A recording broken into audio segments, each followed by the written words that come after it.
Good evening and welcome to another art stream with myself, Pharaoh, and my two co-hosts, Alexander Adams and Panama Hat. How are you doing, gentlemen? Diversity is our strength, comrades. I'm doing very well. I love the nation of Israel. I'm doing fine as well, thank you. Nothing to lose but our chains. Excellent. So it's been a little while since the last stream. I thought we'd have a little bit of a break, and we had a quite intense schedule, so it's good to have a bit of a quiet time. But how are you all doing? Anything interesting happening since we've last talked? Well, I suppose I'll sort of fill in. I've got a couple of things to say, so I'll step on Panama's toes here with apologies. I did announce rather unwisely. I announced my appearance at the Tate. It's not been cancelled. It's just I wasn't made aware at the time that the event would actually be. It's an internal event. So even if you go to the Tate, you will not be able to see me. I should be behind closed doors. They're keeping me well away from the public. It's a great shame. They're trying to suppress us. As soon as he said it, I was like, "This is literally. It's either a trap or something's gone wrong." Yeah, absolutely. You're gonna get like a hostage video from me saying, I love quota programming, and I think that our art collections need to be diversified. Oh dear. And me blinking in code and stuff. Yeah. And this is related to the Hogarth exhibition, which is called Hogarth and Europe. For a rather cutting review of that, see my Bournebrook magazine article on Tuesday. Well, they have. I was going to say that I've seen some of the labels from that exhibition, and they are truly atrocious. They are scandalous and should be removed. It's so much. It's worse than you could imagine. I'll read you a couple of lines from the catalogue, which I've got here. So this is a catalogue on Hogarth. Okay, so Hogarth, of course, is like sort of classic British artist, and so of course he's well in their targets, And we have an article in the catalogue about furniture, and here is one of the paragraphs. The tables and chairs are like those black subjects who, while usually supporting the decorum of white people, can be toppled at whim to distract from the inappropriate behavior of those same white people. This is like modern day othering. Today, when footballer Marcus Rashford's function as a social reformer is questioned, some write that he should stay in his place and serve as intended on the sports field. So there you are. Marcus Rashford makes an appearance in the Hogarth catalogue. That's very depressing. In my mind, stuff like this literally emboldens me to try and change the future of this country, because if we were to let it go on its current course, in 100 years' time, they will literally be putting up statues to Rashford as this kind of social reformer figure. There'll be this kind of mythology around him, like totally made up, how he, got free school meals for everyone and was this amazing person. Just absolute ridiculous that...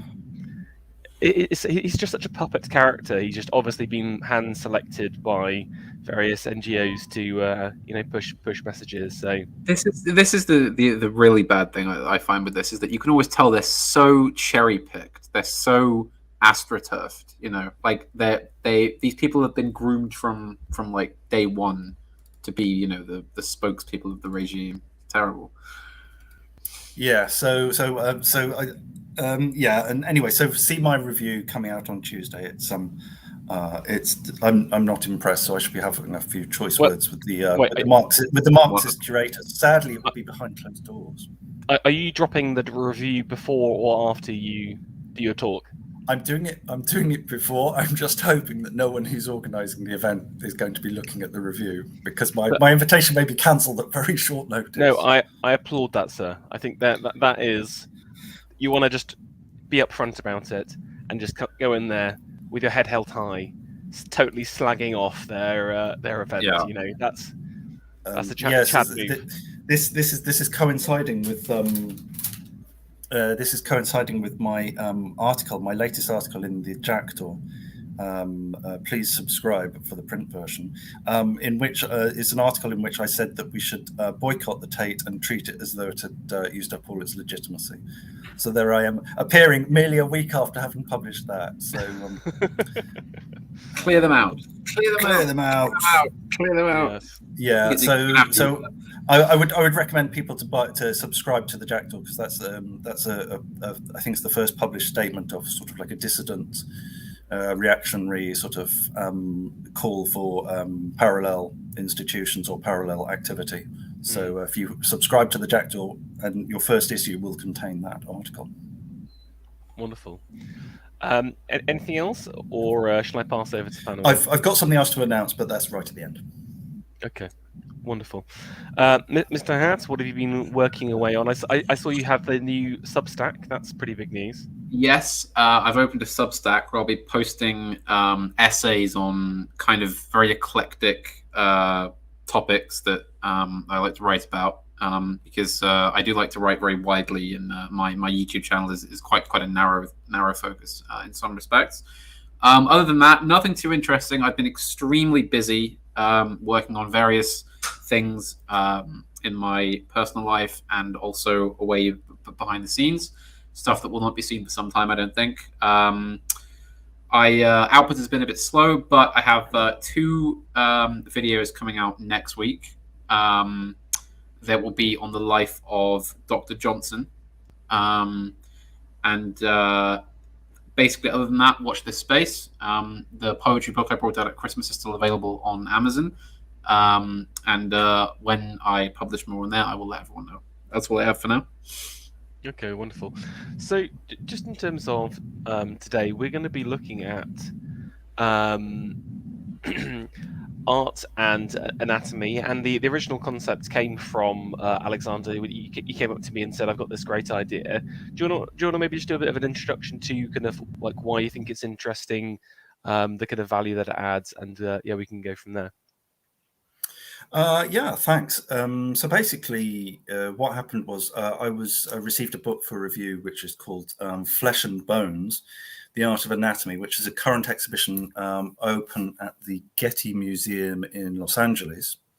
So I think it's open now, and it's open for like the next. They usually run for about sort of 3 months or so. And it's an area that I've looked at before, but this is sort of like an ideal opportunity to talk about it, because you'll find that it's, when you look at the history of anatomy and art, you'll see that medical science, artistic sort of commitment to realism, and reprographic technology advance in parallel, and they're all sort of assisting each other and overlapping. So it's an interesting subject to see sort of the cross currents that work. And this exhibition, the catalogue that I've got is very good, and I would recommend this. Of course, there are lots and lots of books on art anatomy, and obviously, if you sort of study Leonardo, for example, you'll see lots of his anatomical drawings. So that was basically an inspiration. So, because in my mind, as soon as I hear art and anatomy, anyone who has tried to learn to draw the kind of human, you'll often see people recommending going to anatomy books as part of your learning process. There's often a strong emphasis on understanding what's below the flesh before you can draw. So in my mind, there's all of this kind of interesting emphasis placed on anatomy, but there's not been much discussion about where does that come from, why is it actually important, and the history of that. And the other thing is it is a relatively recent thing, in the fact that it comes out of this I guess kind of like late Renaissance area. I guess I'm sure you'll tell us a little bit more about it. But it's a new thing. It's kind of tied into the real kind of beginnings of science and Bacon, and that kind of wave of discovery. But it bridges the gap a little bit. It's not like a pure Enlightenment thing, like like the Royal Society. There is an almost like a alchemaic quality. It's got a foot in both the kind of historical past, in the medieval understanding of science, in scholasticism, but also this kind of new emergent sciences as we know it today. So it has this very strange place in our imagination, in our psyche. So it should be a very interesting stream, hopefully, as we kind of go through various images. And you've got the idea is we're going to go through a chronological order of kind of key moments in anatomy. Is that right? Yeah. So we're going to look at some sort of famous illustrations. We'll see some art as well, and there'll be some other material towards the end. By the way, I should mention it's going to get. It's not going to be actual gore, but you may have to have sort of like a fairly strong stomach for some of this, because some of it's a bit weird. Yeah, I mean, I wouldn't say I'm particularly squeamish, but it's I think it's certainly unsettling, and yeah. Hopefully everyone can make it through the stream. Yeah, there's going to be no photographs of any dead bodies or anything, so, Yes, so don't worry about that. Exactly. I think it's that kind of like when you see these sorts of things done so analytically, if you like, and coldly, it's slightly uncanny, isn't it? Very much. Mm-hmm. Hat, what's your thoughts on anatomy when you hear the word and art? What does it bring you to? I think of it professionally in the sense of it sort of being an artist, like a facet of being an artist. You know, like how you've got to be capable of doing this and that, and also anatomy. It's something that friends I knew growing up in school who wanted to be artists when they were older would practice it like ceaselessly. Whenever they had a spare second, they would have a notebook and they would be drawing just, like the heel of a foot or a joint or like somebody's arm or a nose. They would just work endlessly on tiny points of anatomy, I suppose, because I think when you're an artist and you're portraying people, anybody can tell when you can't draw a person. It's blatantly obvious. Even when the tiniest thing is off, we can all tell because we look at people all the time. Absolutely, yeah. And I think so. It's a very important skill. I'd say I imagine, I don't know this. I imagine it's less important than, say, being able to draw a landscape or something, which can have a bit more malleability to it in terms of how you represent it. But no, I think that anatomy is important. In fact, I believe that's what they failed the Austrian for when he didn't get into art. Yes. Because he couldn't draw humans. He could only draw buildings and landscapes, and his whole sense of perspective was off. I believe. I'd have to look it up. That is correct. So the professors in Austria, in Vienna, are responsible for everything. Germans.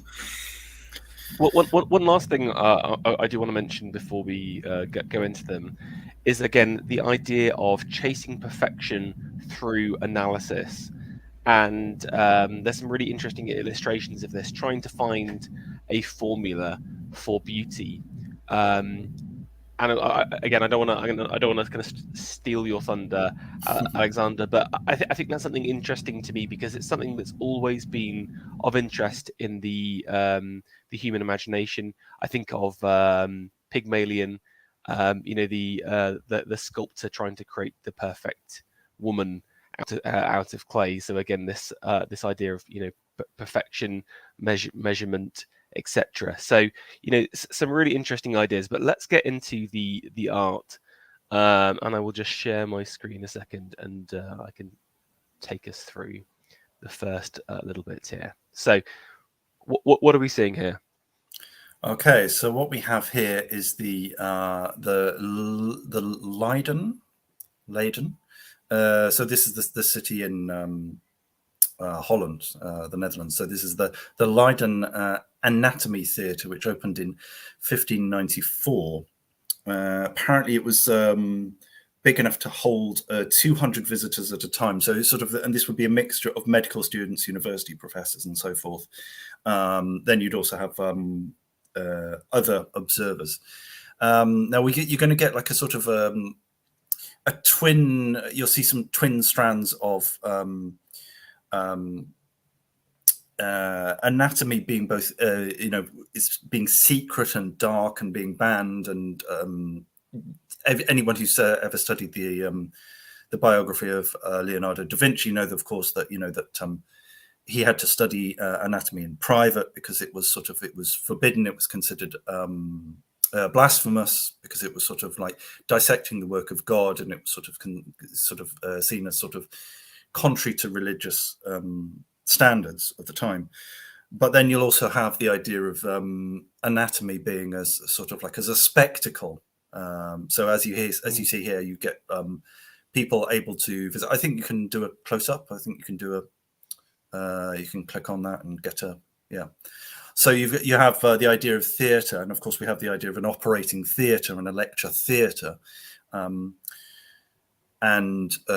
you have the idea of a performance, obviously in a teaching hospital or in a school of anatomy, because you've got to remember that artists and medical students were all mixed together very often. You would have the idea of a performance, and this would be set up so that people could observe.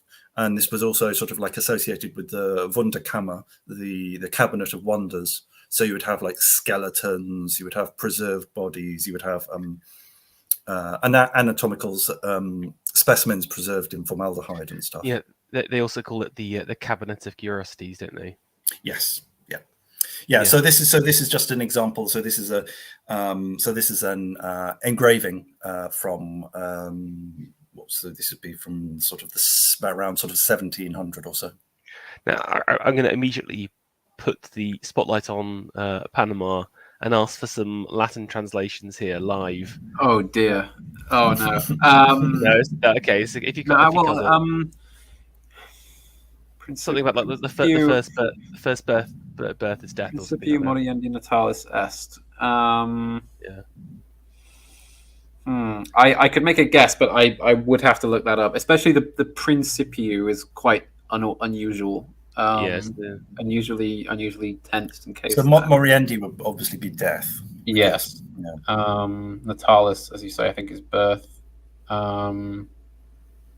Yes, I think you're right. The probably something like the first death is birth, or something like that. Yeah.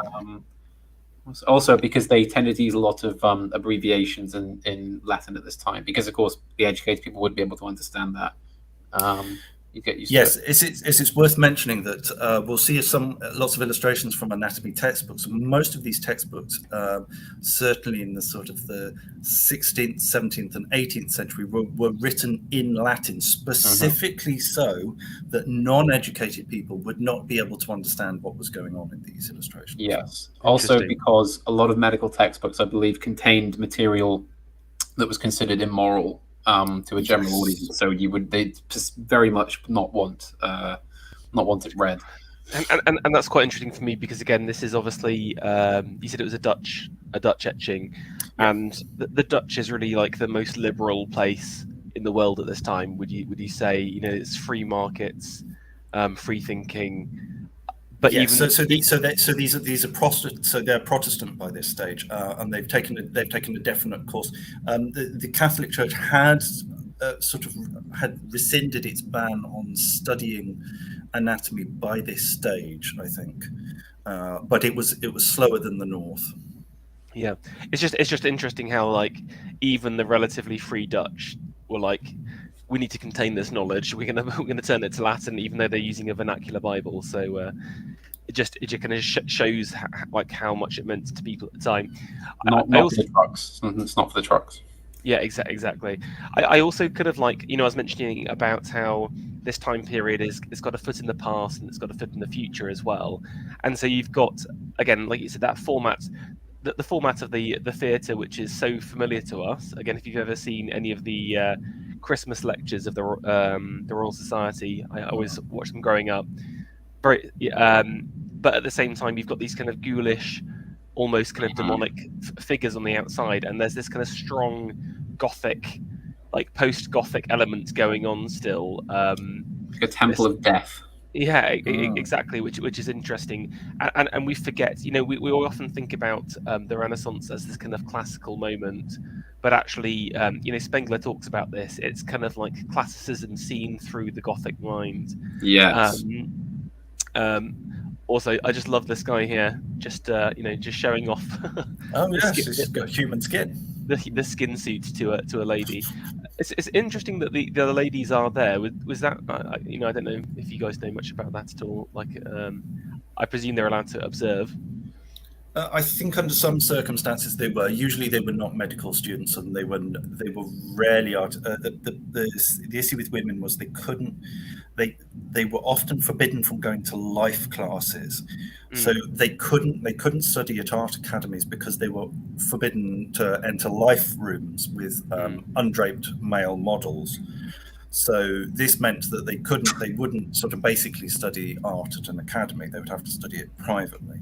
And obviously there were certain problems, similar problems for them studying medicine as well. So there were fewer of them, although I think if you were exceptionally determined, it was possible to do it. Mm-hmm. Okay. And what is the? I mean, the tone of this artwork is quite,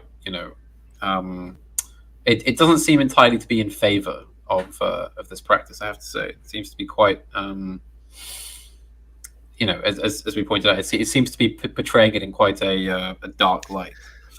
But I think it is in favour. But again, it's there's interesting because there's still these kind of heavy Christian themes. You've obviously got the Corona Vitae here, the tree of life. Mm-hmm. You've got the apple.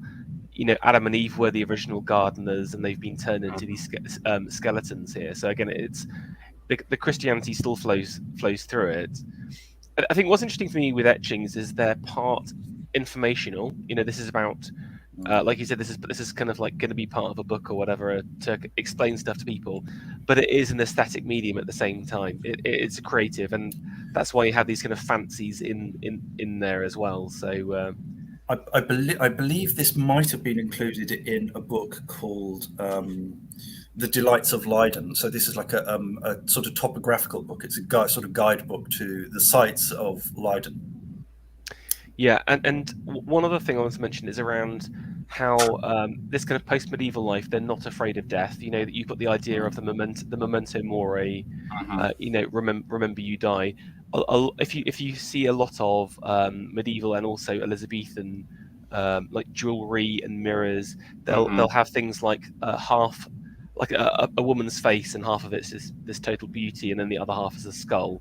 Yeah, there was an obsession with death throughout these periods, especially. I mean, this must be what, late 1600s.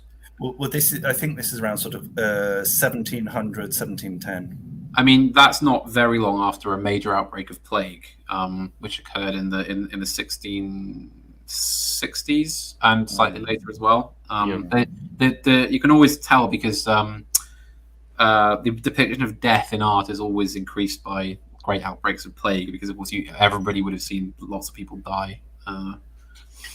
But yes, a very, very common theme with that sort of thing. Okay, let's move on, because otherwise we'll be a little while. So on to the famous Vitruvian Man by Leonardo da Vinci. I'm going to have a few by Leonardo. Obviously not too many, because there are so many great ones. But this is from 1480, around 1485. I think this is in Milan or Turin. I can't remember which. But of course, this is the famous Vitruvian Man. Vitruvius wrote a treatise on proportion, and he talked about the ideal proportions for buildings and animals and human beings.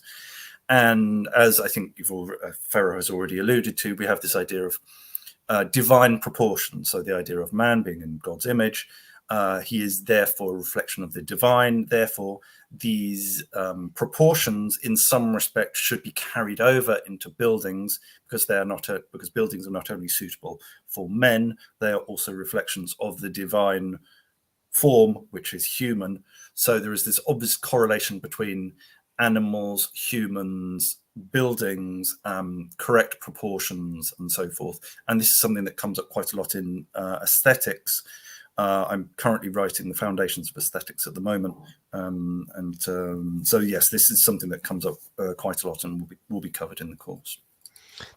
Just going back to Vitruvius a second, so when we talk about classical architecture, you've got your Doric, Ionic, Tuscan composites. Tuscan, yes, Corinthian was the other one I was thinking Corinthian composite, yeah. But the key thing with those is that there are direct proportions to the width and the height, which are laid out. So, for example, the Doric column, it has this kind of reference to stronger male forms and is thicker and wider, while the Corinthian is very kind of thin and slender. But they're all marked out in Vitruvius. So again, the column is not just the capital and how it's ornamented. It is a Corinthian column by its proportion itself. And so it's a really interesting idea. Now, one thing I also want to point out is the Renaissance and Classicism, because I think everyone overeggs this, the impact of classicism in the Renaissance, right?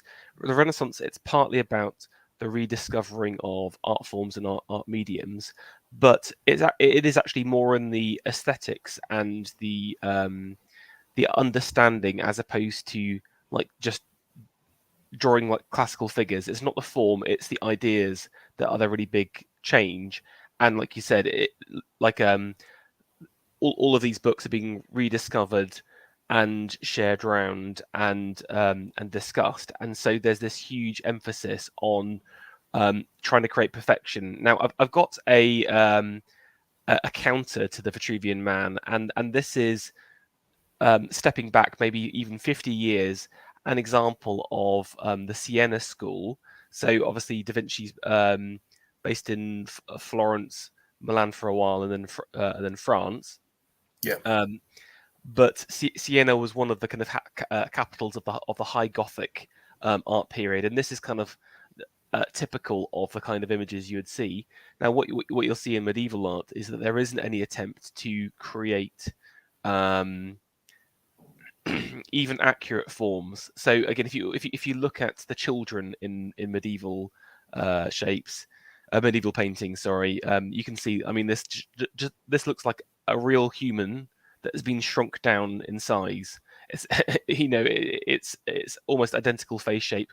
While again, any anatomist will know that babies have specific proportions for their face, which mark them out differently, if that makes sense. I think the skull is wider than their jawbone comparatively to the yes, and you have heavier cheeks and smaller jawbone and so forth. Yeah, exactly.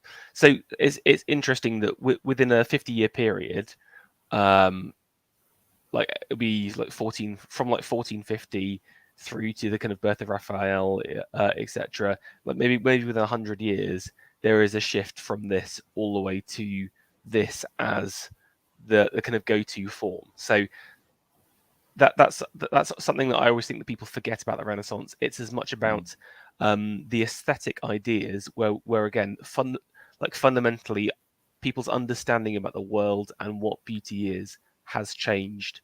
I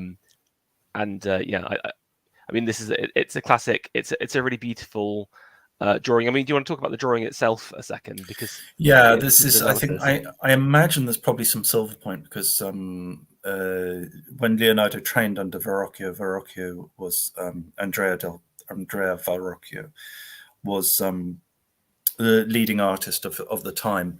And he taught Leonardo to use silver point, which is where you use silver wire on a prepared surface, and this will leave a line, like a faint sort of graphite line, and it as it oxidizes, it gets darker. So you'll see, I think we have a drawing later on which is silver point, but this has been gone over with ink. This was his work he was going to write, as you'll probably know, that he was planning several treatises on movement of water, on animals, on architecture, and the biggest one was, well, there was also the anatomy of horses and the anatomy of man. None of these got finished because, of course, he was doing all sorts of things and he didn't get any of them done. But this was one of the works that was supposed to be sort of essential for this. So this is not an original idea. This is taken from design that was included in Vitruvius. But he's just refined it and made it so much better. Yeah. Just a note about Da Vinci: never finishes anything, that boy. But it's a testament to his greatness that even though he basically barely finished any major work, he still fantastic artist. Yeah, was a fantastic artist. I mean, what I love about it is obviously it's this kind of pen and ink, like you said, drawn over, but it's simplicity. So there is kind of like a graphic element to it. So when I talk about graphic, I'm meaning it's an emphasis on the line here. So again, like in reality, lines like this don't exist, right?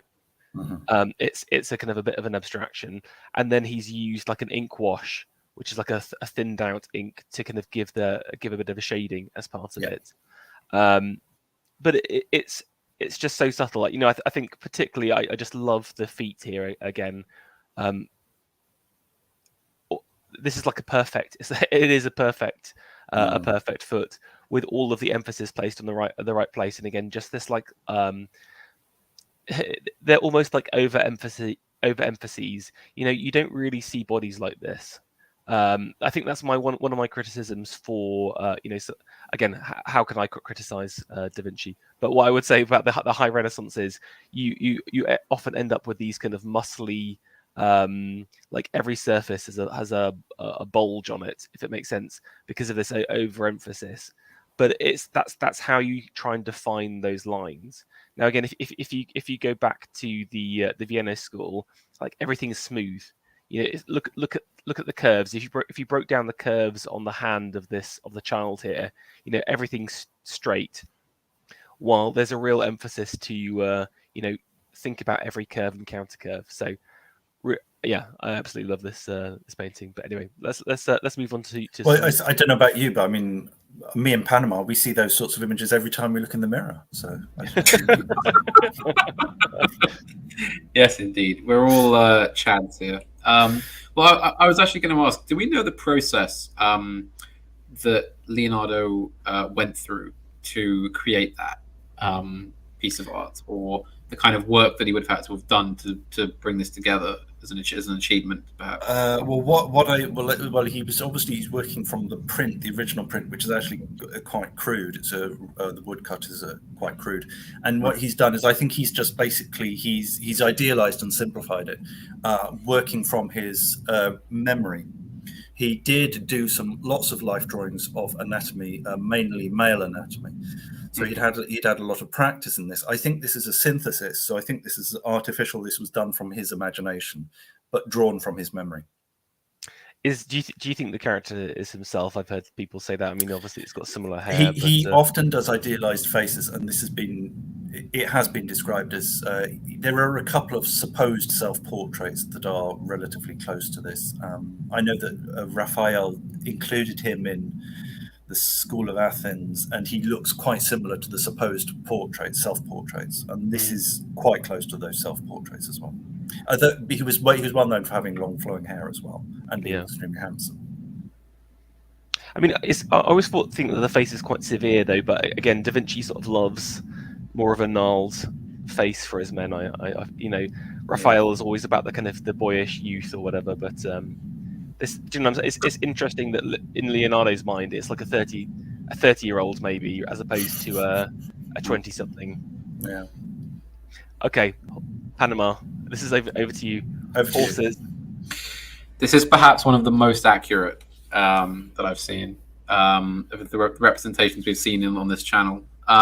Snout maybe slightly too small, but this could have been what the horse in question looked like. I mean, horse breeds massively vary, and horses have actually changed very much how they look over the past 1,000 years or so, because they've been bred for different purposes. New breeds have come about. They've been domesticated. As we've gone forward, we've known more about how to breed horses in different ways. So it's possible that the horses that were being looked at here were, this is literally what they look like. They had quite a short snout. But yes, compared to a modern horse, The neck is very thick compared to the size of the head. But that may be on purpose again. You know, I don't want to make criticisms of the great Leonardo. Far be it from me. I mean, Leonardo, again, he loved humans, but he loved horses too. And again, he includes them in loads of his work. I'm thinking specifically was it the sculpture of the Duke of Milan? The Sforza. Made. The Sforza, yes. This was actually preparation for that. This was drawn in 1488. This is silver point, so this is silver wire on a prepared ground. For 1488. Be careful. Sorry. Oh yes, sorry. Oh sorry. Oh dear. I'm such an amateur. Sorry. I've been caught out. So this is around 1488. This is part of the plans for the Sforza statue, which was the Duke of Milan, which was supposed to be him mounted on a horse. Leonardo got to the stage of actually building the great sort of model in clay, and it was shot to pieces by the French when they invaded in 1499. Brilliant. Thanks, guys. Thanks, guys. They used it for target practice. Yeah, fantastic. And they stole Leonardo, didn't they? So anyway, again, one thing I think is interesting about the horse figure is I would say it's the second hardest thing to do after a human from my humble and meager drawing experience. And the reason some say it's harder than human figures. No, I think the thing about the human is it's like you say, because you know it so well that to get a really, really excellent sketch, I think it's very hard. There's a lot of depth, while a horse doesn't have the same level of emotion in the face, for example, right? Yeah, as a human being, and I think that's where those kind of higher levels. But it is exceptionally hard. It's a combination of, you know, there's curves. There's actually a lot of squareness in the head. So again, the jaw is actually there's lots quite angular, and again the snout is different, and also horses are, like you said, are very inconsistent. So. And also, it's also really hard to get a reference model for a horse. You'd be surprised. And also, they don't stop moving as well. Yeah, you can't get to sit still. Yeah, I actually have like a mini archive of horse photos I've built up over the years, specifically for drawing. But you just have to grab them while you can do. So, anything else to say on the horse, Alex? No. It's just we might come back to this subject in future, I think, because Panmar might have a lot to say about the art of horses or the art of dogs and so forth. So, but we're not going to dwell on that very much in this stream. So here we have an anatomy of a dog. Wow. So this is Edwin Landseer. Landseer was the famous 19th century Scottish artist, well, British artist at least. Animalia, which is an artist of animals, a painter of animals, or a sculptor of animals. Landseer, of course, very famous for Monarch of the Glen, that famous painting of a stag. Yeah. So this is several different color chalks on colored paper. That means that you can use the white to sort of highlight and bring out sort of. You sort of get sort of a little bit of gloss, and you can really improve the light and shade. Yeah, just one thing on drawing anatomy. There's sort of three levels to the human. There is or animals. There is the skeletal, so there's the skeleton underpinning, so that kind of solidness. Mm-hmm. You've then got the muscles and ligaments, which is the next layer, and then you've got the skin, which goes over the top.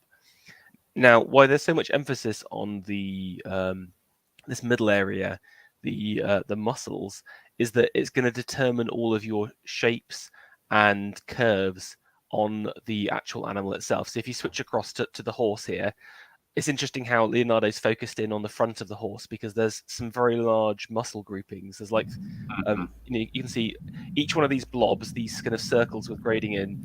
It's very prominent. Yeah, it represents a muscle grouping, and then you've got the kind of folds of skin underneath that are sitting across. So what you're doing by understanding what goes under the skin is helping you to draw better, basically. By, let's say, for example, you can see, look, this is going to be a blob, this is sorry. This is the blob is not a technical term. I'm just trying to simplify it for the audience. And then the bones are important for those kind of harsher shapes and harsher lines. So you can see there's going to be like a knuckle on the joint there that's going to be pronounced. But I think as a piece of work of art in itself, it's just so beautiful. And again, this just hand, it's very subtle and very hard to do as well, I think. So. Yeah, so it's this is obviously necessary preparation for work. So as an artist, I suppose, especially in sort of the 19th century and the 18th century, you would train with anatomy of the human being. So you would do this at art school. So you would start with plaster casts, where you start with casts of antique statues. Then you would move on to life casts. Then you would move on to the life model, and you would only get to the life model if you had suitably passed your exams, your inspections, as it were, for the earlier stages.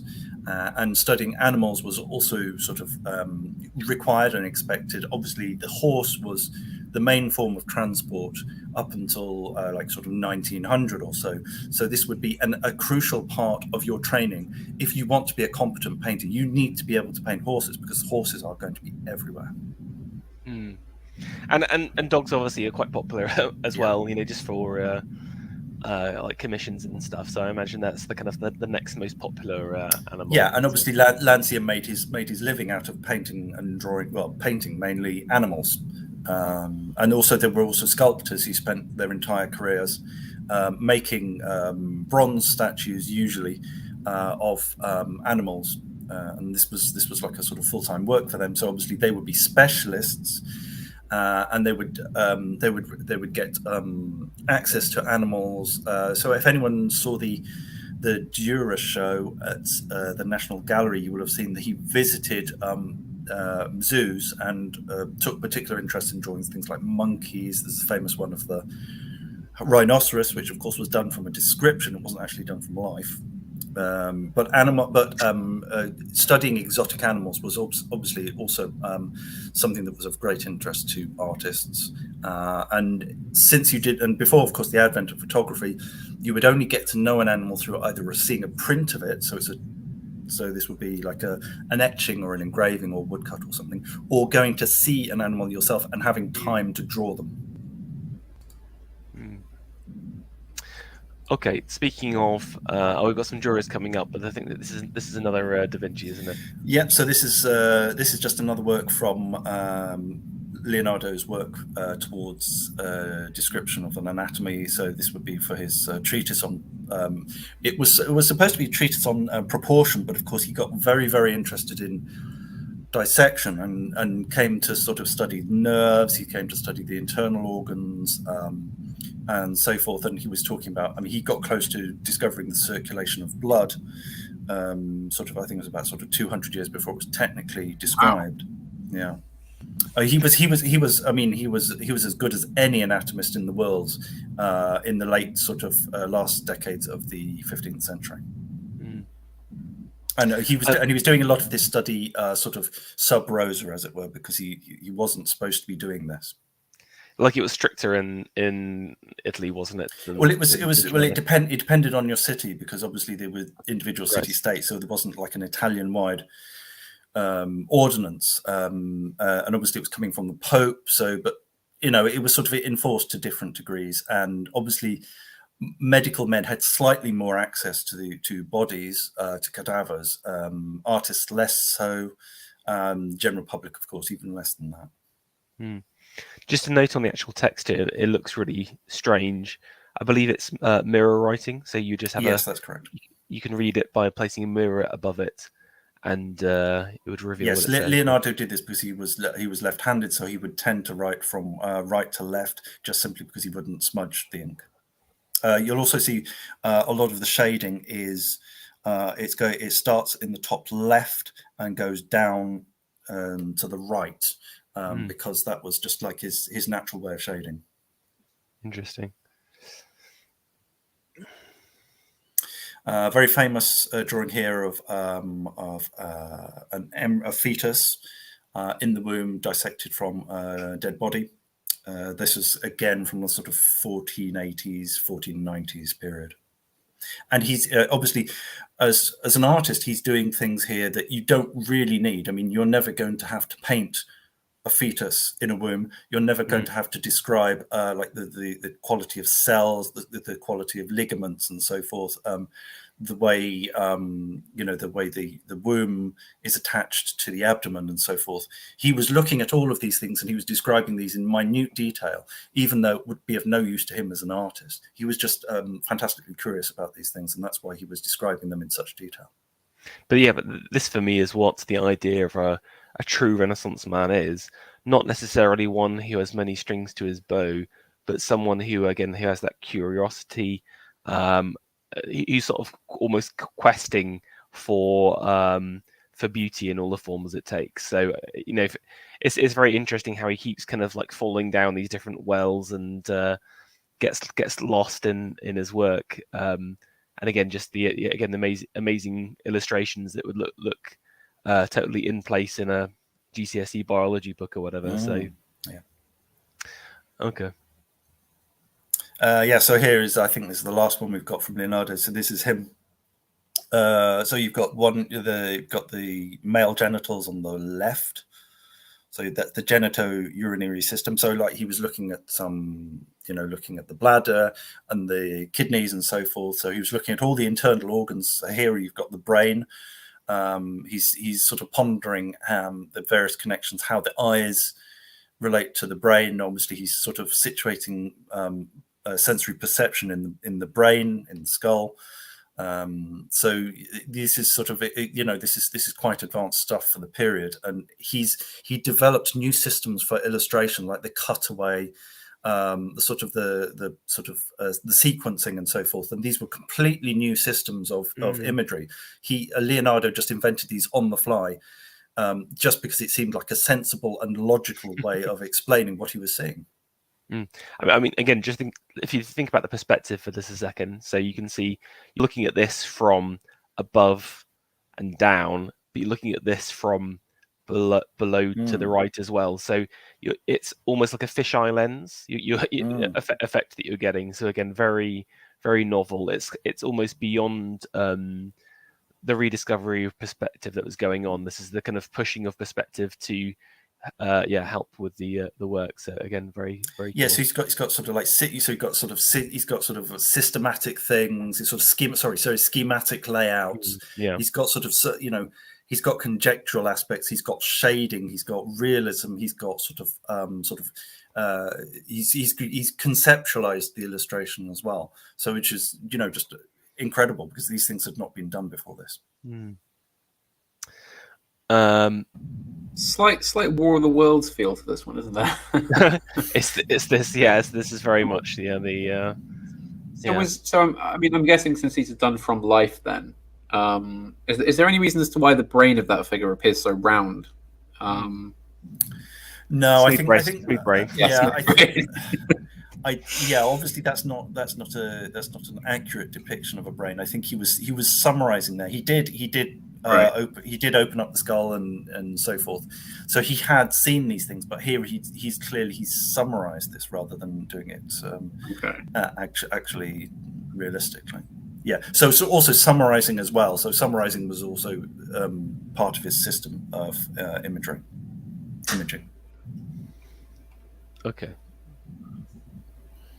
Right, so this is Dürer, Albrecht Dürer. So Albrecht Dürer was the German Renaissance artist who is extremely influential. He was sort of called the Leonardo of the Germans, as it were. So he died in 1526, I believe, and this was published, I think it was in 1526 or 1527. It was just after he died, because he was working on his own anatomy book to do with the proportions of figures, and like Leonardo, he didn't get it done, but he got it a lot more advanced, so it was almost ready for publication by the time of his death. And so just explain to everyone what the numbers mean across here. So this is just sort of basically. So these are either exact. So these are more ratios. So these are ratios rather than exact heights, because of course you'll notice that within a certain level, within sort of certain variances, you'll find that people are proportioned the same largely. Obviously, if you get to sort of giganticism or dwarfism, then the proportions start to become very misaligned, as it were. But in this case here, he's just giving proportions, ratios, really. Well, one kind of interesting thing for me about this is, again, this idea to try and like formalize beauty, but then did someone like Dürer really follow these rules? Or not really. I think what happens is you find these artists, they give all these rules and they give you these sort of proportions and stuff, and then they don't follow them themselves usually, because often what you find is that art that follows rules tends to be rather dull art. So it's obviously he's clever enough to see that there are certain ratios that are common, but of course, if you know enough about human figures, you know that so many people don't conform to these proportions at all, and it's perfectly normal that you have people that don't conform to these and have very different body types. And as artists, of course, they were looking and they saw these things, and they saw that these things weren't universal and they weren't consistent. But of course, they wanted to be able to provide like a sort of a rule of thumb for providing detailing either a figure or an ideal figure, because obviously there was some discussion about, does beauty come from an ideal proportion, or does it come from relation of proportions or so forth? And this is obviously a core part of aesthetic theory. Also, I just love the face here, because this is what Germans think the beauty is right there. With a really big forehead, yeah. Yeah, exactly. It's like a Lucius Cranach. Yes, that's right. Yeah. No thanks, Dürer. All of his women are way more beautiful than this. I don't understand why he's just gone for that really ugly face. Okay, I wanted. We'll talk through this one, and then I've got. So this is basically another Dürer. So here he's sort of just like he's drawing lines so that you can just follow the. So this is two different views of the same figure in the same pose, and it's just sort of the lines are there just to help you sort of carry over. And this is something that you could do. This is sort of a way of imaging that where you could rotate a figure basically using those lines. So theoretically, you could draw it from any angle. Can I just say that I've been so cursed by modernity? When I instantly saw this, I saw the Virgin side of the Chad Virgin meme. You know, the Virgin walking. Yeah, the Virgin walk. This is the Chad stride, very much. Okay. Talking about proportion, I thought an interesting counter to that would just be to mention the attack against proportion. I haven't got a huge amount on this, but in the High Renaissance period, you have the so-called Mannerist painters who wanted to. I guess imagine painting in a world after Michelangelo and Da Vinci. You know, they wanted to kind of pursue and exaggerate those forms. So I think it's interesting that immediately following all of these attempts to refine and to create these rules about proportion, there is this like counter wave against it. Now this is from, I'm sorry if I get the name, I'm sure Alex is going to shout at me in a second, Parmigianino. Parmigianino. Yes, there you go. Very close. Like the cheese. But not quite. Exactly. Yeah, exactly. I used to. Yeah, exactly. And like some of the features of his paintings are the long-necked women, and again these kind of like they call it the swan neck. These kind of wide, lithe hands, and again, this is the longest baby you're ever gonna see. I mean, that's a great line, Panama. But again, if you compare it to Juror's woman, everything is off. But I think there are And still... look how small the head is compared to the whole of the length of that body. If you saw someone walking down the street looking like that, you would run in the opposite direction screaming. But of course, as a work of art, it's beautiful. I don't know. I think I still think that she's quite beautiful at the same time. And again, what's yes, interesting? but freakish. Yes, but is it? I don't know. There's something interesting in when they choose like models today for fashion shoots, where they don't choose, I guess, like conventionally aesthetic people. They choose people who have, like, there is something else to them at the same time. And it's sort of like a little bit mannerist in that kind of way, where, you know, there is still a beauty, a real beauty to this woman, but again, it's not in that kind of proportional way. I mean, I guess, you know, Panama, would you date this really long-necked woman? That's the real question. Zoom out again.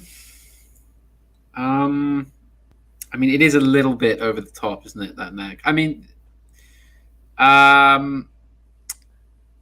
honestly, just because the way it bends at an angle. I mean, I've actually met women with like really long necks, sort of. And the trouble is with this is it's not the length of the neck, it's the bend. It's the weird weird way she's holding her head that just looks very freakish about this painting to me. Also, your babies would be just too long. I mean, how does she carry that? How does she give birth to that? That's ridiculous. Enormous newborn. Yeah, this is another one attributed to him, which is a little bit. I think it's probably from the school or whatever. But I mean, again, you can see the neck here. You said there's not much emotion in a horse. That is the most worried-looking horse I've ever seen.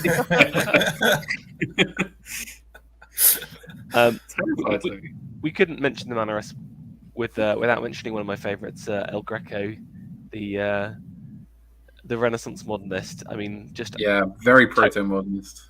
Totally wild figures. So El Greco, like a Wyndham Lewis painting. Yeah. Obviously, meaning the Greek. I don't want to go too much into these guys, but kind of high Renaissance El Greco, a Greek who literally moved to Spain and came under the patronage of the kind of the new global superpower that was Spain at the time. But his painting's all about taking those kind of forms and kind of pushing them to the next level. So again, look at the muscle groupings in the legs here. He's taking some of like Leonardo's designs, for example, and then like making it even more curvy. So he's going beyond reality. You know, he's made it real, and then he's like, yeah, but I'm going to make it even like I make it unreal by pushing those kind of forms even further. So I mean, we should probably clarify just for the chat here. This is not meant to be hyper realistic painting, is it? I mean, well, there was a lot of debate.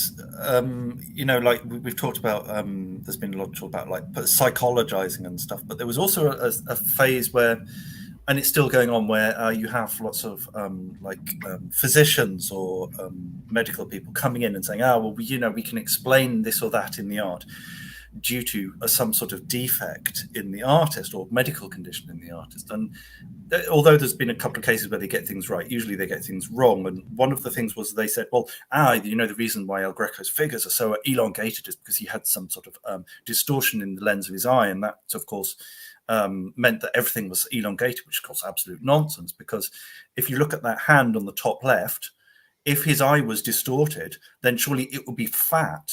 It would be like, sort of changing the controls on a television. Everything would be distorted. Everything would be elongated. So the hand on the left that's going diagonally, that would be really fat because it would be extended upwards. And of course, it isn't because El Greco didn't have anything wrong with his eyes at all. It was a stylistic thing. Exactly. I mean, if you look at that, you can tell this is a man who not only knows anatomy, because he can't create these distorted forms by happenstance. I want anyone at home, if you've never tried to, if you don't really know human anatomy, try and draw something like this, and it will look ridiculous. Well, this looks This looks It, good. it looks because- exaggerated, but it's Yeah, it's exactly. persuasive. It's powerful. Yeah. 'Cause he knows what he's doing. He was a master of anatomy. There you go. Here's another one of these creepy, long claw fingers. But it's brilliant at the same time. But I just love this is within a 100-year period of all of these attempts at understanding proportion. But that was just my little aside from some The of the modernists have got nothing on El Greco, have they? No, exactly. He was doing it for Picasso based a lot of his at the early stages of Cubism on El Greco. So yeah, well spotted. So this is our man Vesalius. So Andreas Versailles was the anatomist, the Italian anatomist, of course, wrote De Humani Corpus Fabrica Librorum Epitome. So basically, it's a book on the construction of the human body. So it was a book of anatomy that was published in what was it, 1543. 1543 was when it was published. Okay. Yeah. So here we see the man himself with holding the forearm and the hand of a dissection subject. So if this is read, is he a dwarf or is he just short? It does look that way, doesn't it? I'm getting Dinklage vibes. Yeah, you'd hope the artist who was illustrating a book on anatomy would get proportions correct. Also, I mean, just look at the height compared to the shoulder here. I mean, either he's outed himself as a manlet publicly. Outed as a man. Chat, we need some live research into this. Was Versailles actually height impaired? Unless the person he's working on has been like raised up a level so he can access the arm more easily. Yeah, and it's all perspective. Well, yeah, look at the perspective lines. It's not to true perspective. That is like ridiculous. No, that was you'll find lots of isometric in these sorts of illustrations. Could you just like take us through what you mean by that then, just with the perspective, because it's interesting, but I think it needs a bit more explanation, just with this picture in particular. Again, I mean, Alexander, correct me if I'm wrong here, but the angle of the line feels unnatural. So if you were to look in reality, it would be a much sharper decline. I think it'd be a flatter line in reality. So because basically everything goes off to the horizon point in the future across here, so you can basically draw out these lines. And so because of that, it's not following. What happens is usually you get these flat surfaces tilted up, so you can see what's on the surface. So you'll find that books are tilted up, and just so that you can read so you can show what's in the book. And this is very common. You find this especially in sort of early Renaissance art and sort of Chinese perspective and Japanese perspective as well. Yeah, I'll need to take some photos, Panama, to show you, because you have to. I can't describe it, but this line is wrong. This is unreal, and like Alex says, it's just to show this. And so because of that, if you were like, it's actually a similar line from shoulder to shoulder. So maybe the perspective, the perspective they're using here means that he is the same height as that. It's just, it's just a bit strange. But should we go on to the next? It's extremely interesting from the layman's view, hearing about all this sort of thing. I'm by no means an expert. You know, obviously you'd need to listen to read about Uccello. I love that. I don't know if anyone heard that BAP was recently had an entire little section devoted to Uccello and his reference in Vasari's Lives of the Artists. It always interests me how well read that man is. He always surprises me. Yes, definitely. But Uccello was famous for locking himself in his room and then writing these big books on perspective. I think that's just me. Yeah.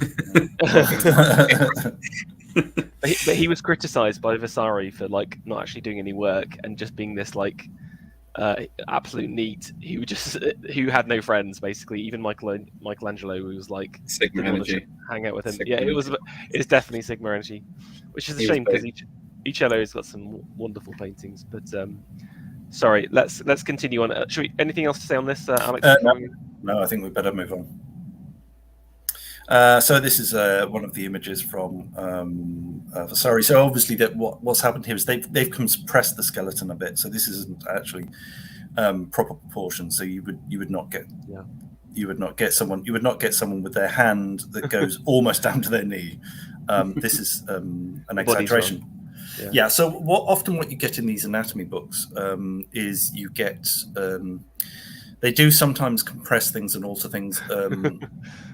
In ways that are unhelpful, that you would think that they would be as accurate as possible, but not always. So you have the bones of the skeleton. These are labeled, and they have descriptions. So you have a combination of text and art. So this is an engraving. This has been hand colored. So this has been hand colored in watercolor, and often the larger sheets like these would be taken out and put on walls. Especially sort of in a medical school and so forth. So a lot of these textbooks, they don't survive in very good condition because some of them were broken up. Again, a text all in Latin, of course. Just two hilarious things. Firstly, they've compressed the body down and then like made the spine really wide. It's like this, almost like they've squished the spinal columns down. And then secondly, this font at the top is triggering me quite hard. It's a combination of Latin and Greek at the same time. It's scandalous. It's messy, it's not normally done. Skeleton. I would say with the figure of the skeleton though, I believe at this time there were people that looked like this because, like, you look at like what is supposed to be realistic depictions of people. They were very short, and a lot of people, especially in England, I know. Were known to have like sort of legs that bended inwards or outwards in some way.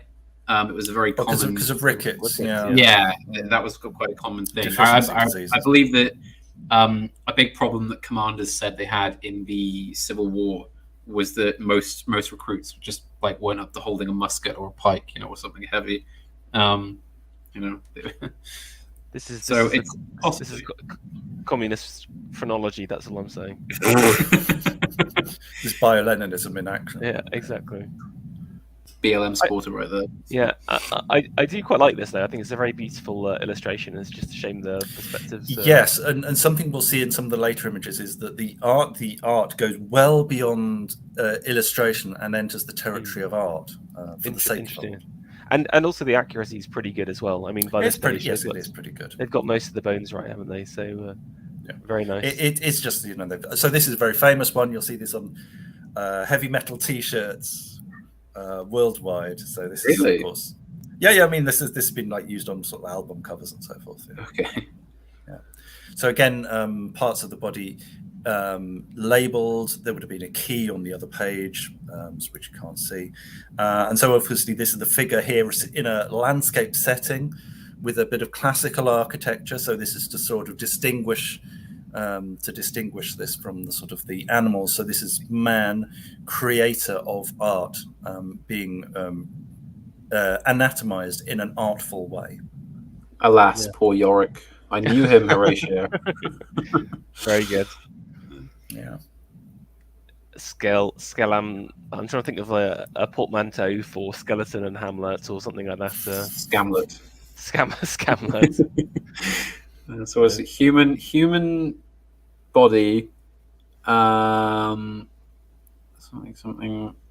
position. Osseum's bone. Is freely positioned. Something about the position it's in, the way it's declined against the piece of architecture. Yes, I've just remembered that Versailles was actually from the Low Countries. He's from Brussels, not from Italy. So. Explains why he's a manlet. Right, let's. No, it's the Dutch that are tall. Right. Okay. I just love the pose here because again it is just that combination of it's an art piece in its own right and illustrative as well. So again it's fun. It's playing with the memento mori as well. You know, the skeleton is considering the skull. You know, it's kind of like almost like man is looking at the skull considering death, but he himself is on the path of death. You know, it's so. I think it's interesting. There's also this kind of casualness to it as well. You know, the kind of crossed over legs, which makes it funny. You know, this is you know, Ruskin talks about the grotesque, and he says there's two types of grotesque in the Gothic imagination, as in the Germanic, and one is the kind of savage, gruesome, and the other is the hilarious.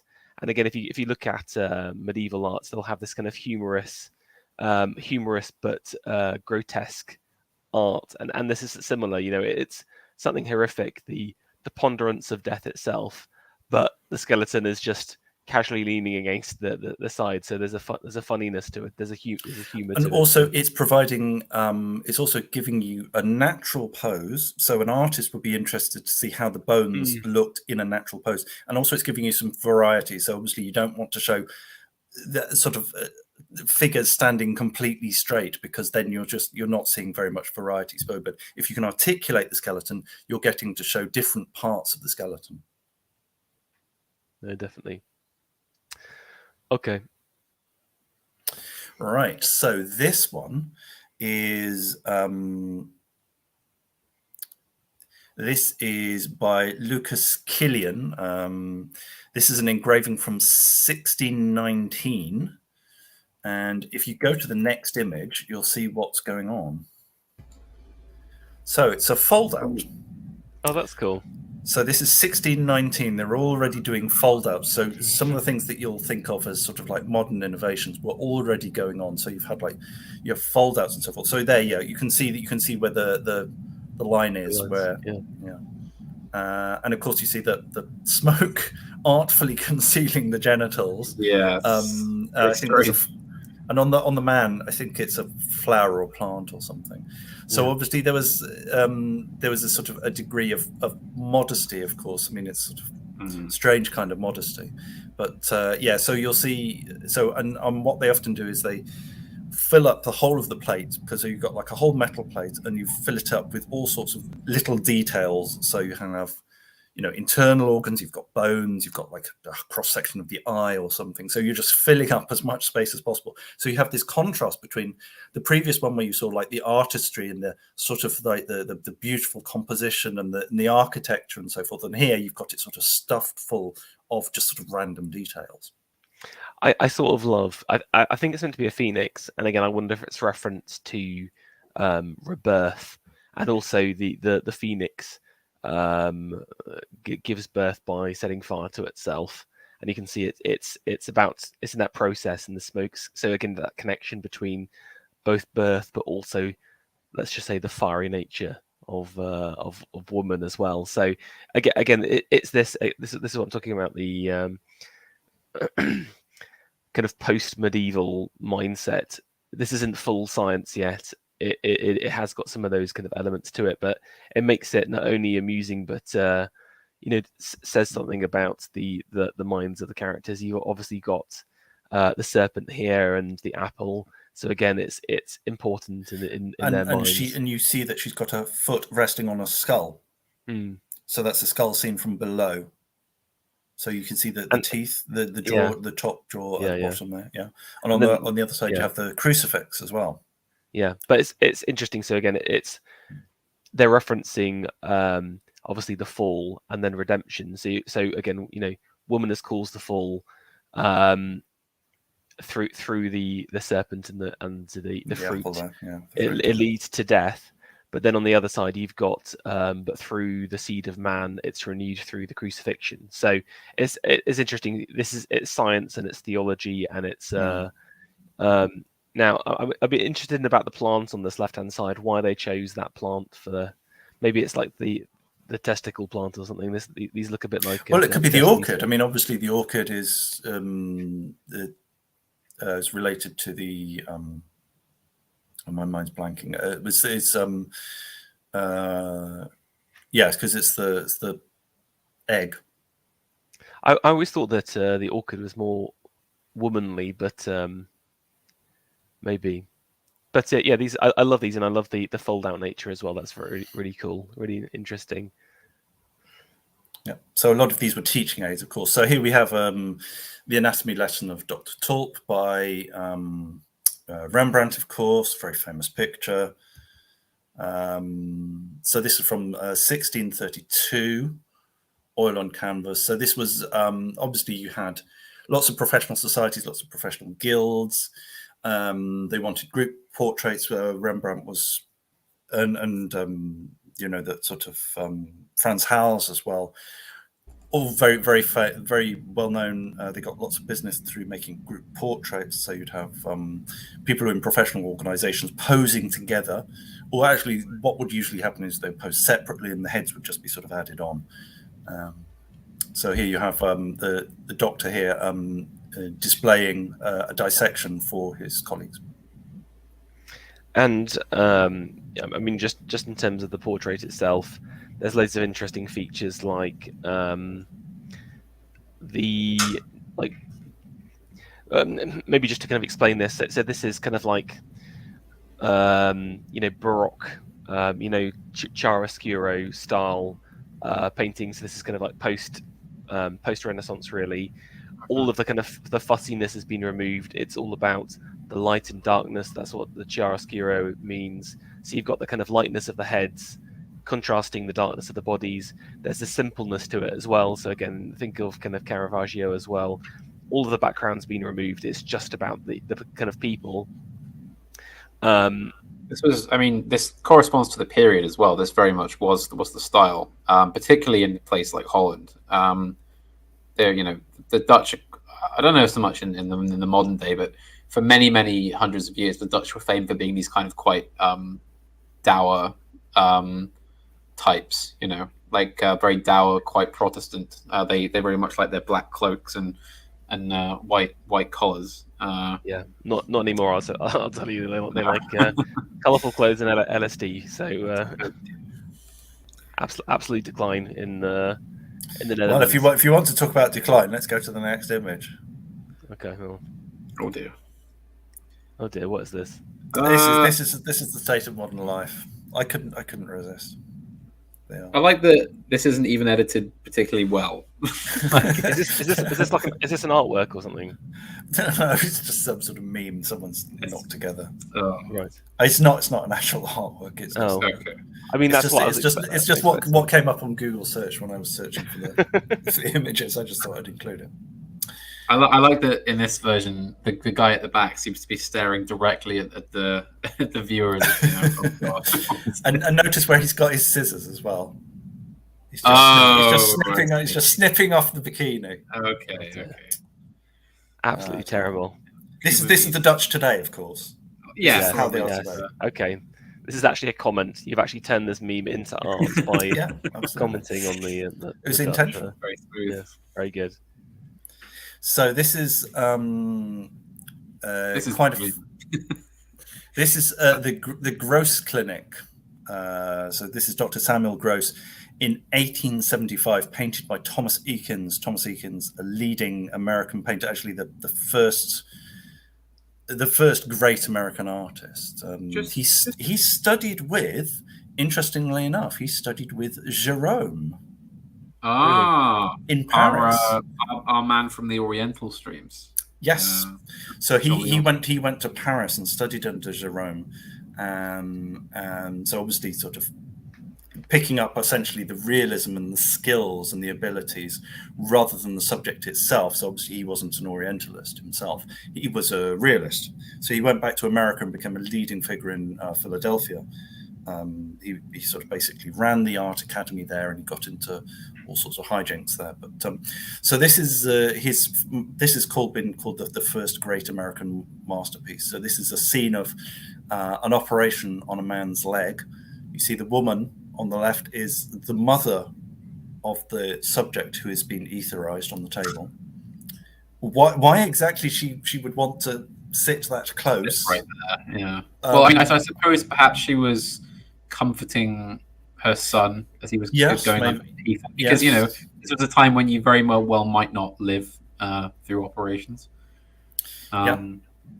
Also, I wonder, do you think that's the origin of the term "gross" to mean unappealing? No, I don't think so. I think it's unrelated. Okay. Yeah. Just wondering. Yeah, I love the complete lack of any protective or like cleanly gear on the. They're all just wearing their suits. They're wearing their suits and then white shirts. Yes. So this is obviously this is a reference back to Rembrandt, of course. Rembrandt's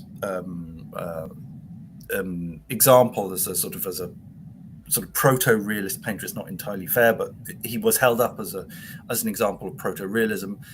Of course, the very, very simple color, and this is something that Eakins did. The very muted color, he was a realist and so forth. And this is a reference back to Rembrandt, and he's sort of taking his inspiration from that. I mean, interesting. Just comparing the two there, you can see the poses are almost identical. So again, he's got the instrument in the right hand still. Look, they're both looking off in the distance. I mean, just colours-wise, I mean, you mentioned the muting, but there's some really nice little tones. So you can see, look at the blue of this kind of towel or whatever. Yeah, towel, but then it's reflected in the suits of the men at the top here and in the headdress, and then also the red. So you've got the red of the blood; it's on the hands, but also in the table, in the carpet, in the background. So again, that's how he's balancing. Like again, blood red is quite a strong color. So how do you balance it? Well, you try and pull it into the background, and also brown as well. You've got to remember that brown at its root is a red. It's like a dirty red. So he's pulled it in and muted it down. So again, I think it's a really nice color work in this. I mean, that is he looks pretty Chad there. I suppose he's turning to the crowd to give an anecdote or say about what he's doing. Well, like they just did public surgery, didn't they? Same as Lister, where they would you basically have people volunteering, and then he's kind of explaining what I'm doing next, and then you've got your students and. That's right. You don't think he's eyeing up a groupie or anything like that? Possibly. Well, I mean, look at the crowd. I mean, I think this is quite a bit. Not many women there. No. I think this is quite a bit later than that, but the doctor, I think it was Dr. Knox, who was involved with the Burke and Hare murders, who was collecting an enormous amount of money from medical students and people that just wanted to see these things. I mean, it was quite a good way for a doctor to make extra cash. I think was to become a kind of a medical lecturer and have these sort of open surgical exhibitions. And of course, this time period that this painting seems to be from was one where almost like magical leaps forward were being made in formal theatre surgery, and medical technology was kind of really taking leaps and bounds. So you would go and see these kind of almost miracles being performed in operating theatres, or so it seemed. So yes, I quite an audience for this sort of thing. This is the true return. Remove TVs, return to live surgery for entertainment. When I was a kid, I read a lot of medical books because my family have several people in that profession and quite an interest in that sort of thing. And a lot of them had illustrations of these places like this, where there was people could watch. And I assume that this is what operations were like now. I just assumed that, and I was really disappointed to find out that you couldn't just go and see them. So yes, I agree. Return to the open operating theatre. One last thing I'll say is it's interesting how the archetype of the arrogant showboating surgeon has basically not changed since literally here, since Rembrandt basically. It is theatre. That's why it's called that. Oh, that's true. That's very good. Always has been that way. This is why he's a poet. Yes, so this is a later. This is the later Rembrandt anatomy lesson. You ever seen such a bored-looking assistant? Yeah, it's less engaging than the other one. So this is the anatomy lesson of Dr. Damon from 1656. So this is this is 24 years later than the first one. This was cut down, unironically, because it was actually damaged in a fire. So this is what's left of it. Right. Okay. So this is principally interesting for the next image. If you go to the next one. Oh yeah. So here we have, of course, Lamentation of Christ by Mantegna from the 1470s. So, of course, Rembrandt would have known this Mantegna from prints. There's a lot of big print print in Amsterdam. So, and he was a sort of a student of great art, so he would have known about this famous painting by Mantegna. And obviously, there's a correlation between the anatomy theatre and the body of Christ. Mm. Just a note on Mantegna's work here. So, what the process of displaying a human being like this is known as foreshortening. Yeah, and it's exceedingly difficult to do in certain angles, and especially from this. And again, it does feel not quite right. And again, sorry to dunk.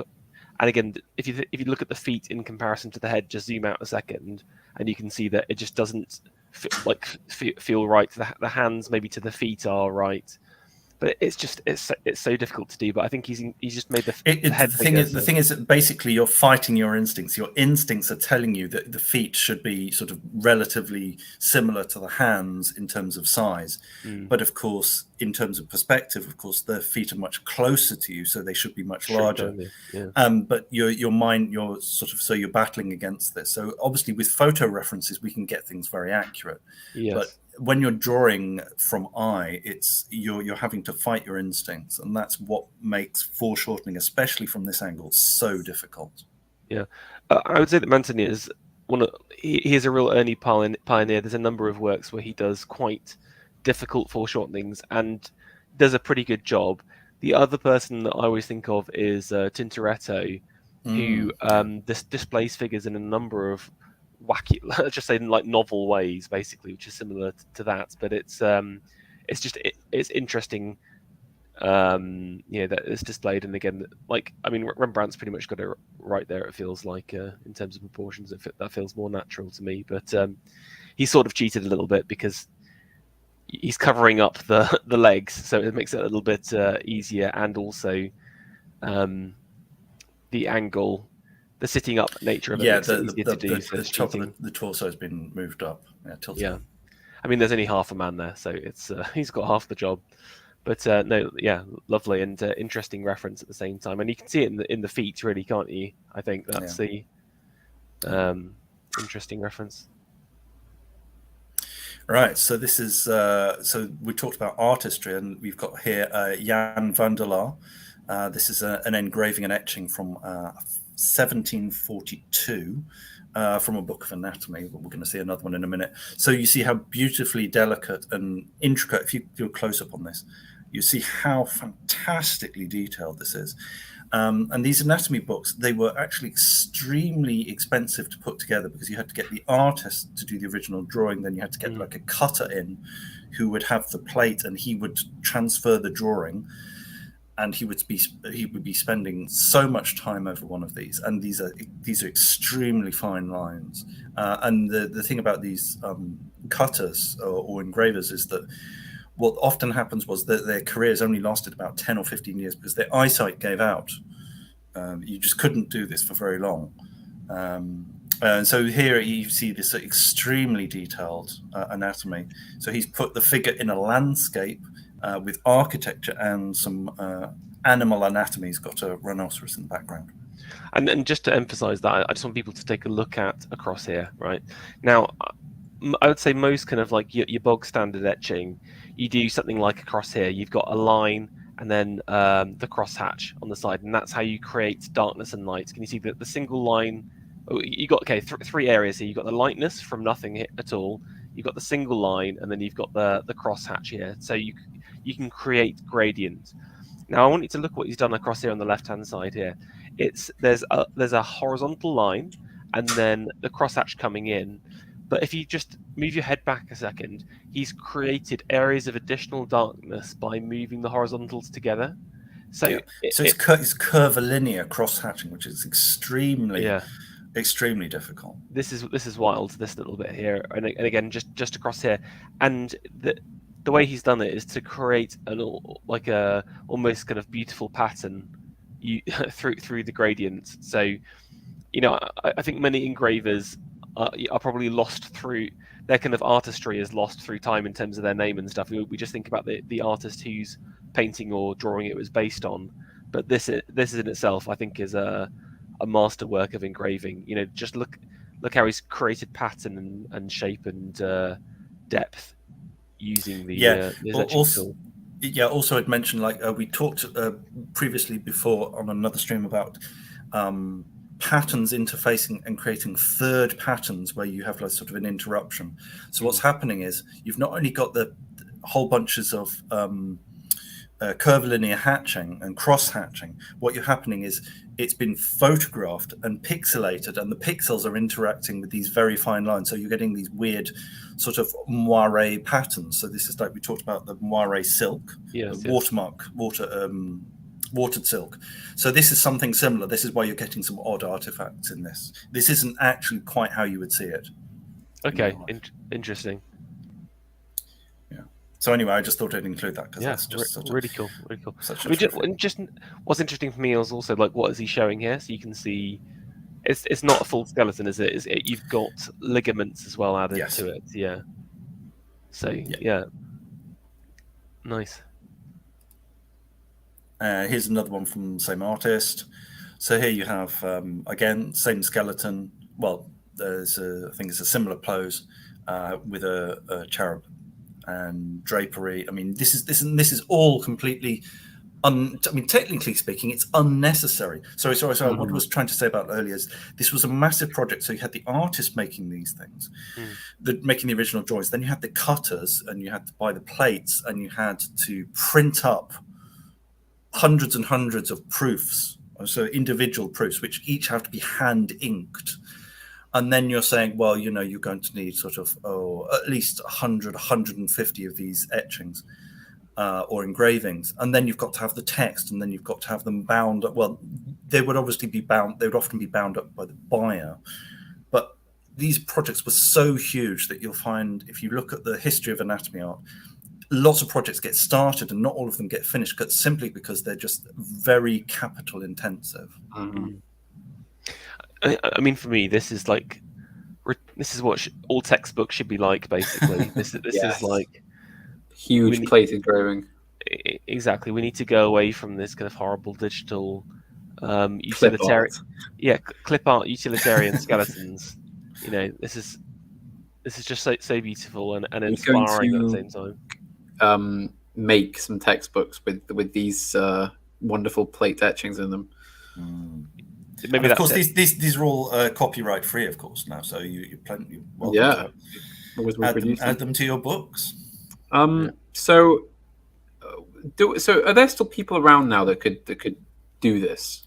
Very, very few. So this is done with a burin. So a gouge actually.